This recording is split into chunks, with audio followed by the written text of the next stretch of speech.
Pakar kanak-kanak menyifatkan Akta dan Tribunal Anti-Buli sebagai holistik.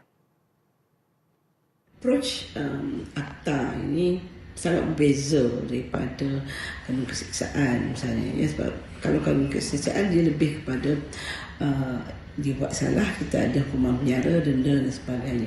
Tapi dalam hal akta anti-buli ni, yang ada berlakunya kanak-kanak, bukan sahaja mangsa kanak-kanak itu yang dibantu, tetapi pelaku itu juga dibantu.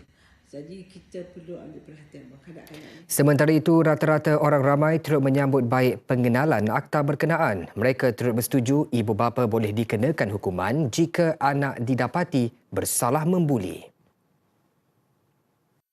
Benda tu perlu untuk kita mencegahlah, daripada segi mencegah tu.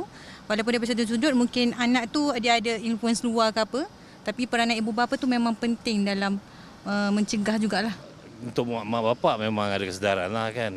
So berjaga-jagalah. Dia akan menasihati anak dia supaya lebih berhati-hati, jangan lebih sosial tu, janganlah sampai kau nak membuli kan. Kalau terlalu muda dan memang parents yang kena, because the home values, nilai semua kat rumah kan.